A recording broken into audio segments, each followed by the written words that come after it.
শহীদি কাফেলা। রাজনৈতিক লড়াইয়ে যারা মারা গেলেন তারা কি শহীদ হলেন নাকি তারা শহীদ নয়? কোরআন হাদিসের দৃষ্টিতে কি আছে? আমি বলি ওদেরকেই জিজ্ঞেস করুন, ওরাই বলবে।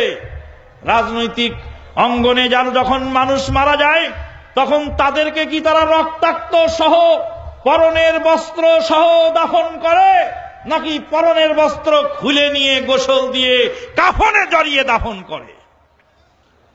যদি কাফনে জড়িয়ে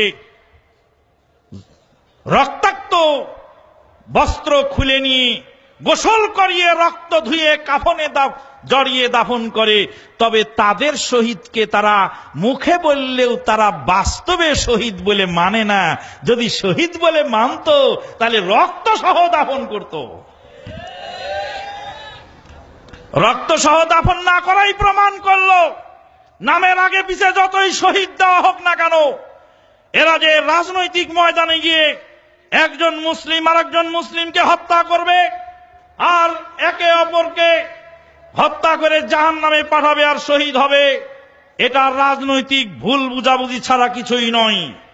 আল্লাহর নবী বলেন, শুনুন, ইজাল তাকাল মুসলিমানি বিসাইফিহিমা ফাল কাতিলু ওয়াল মাকতুলু কিলাহুমা ফিন্নার।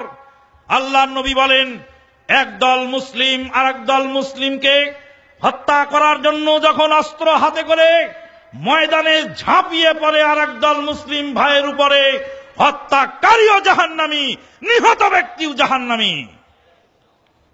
হাদিস অত্যন্ত কঠিন।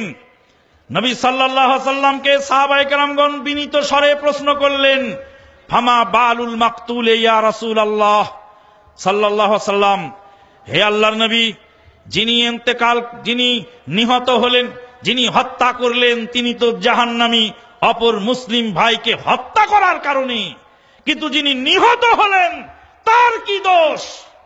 ফামা বালুল মাকতুল।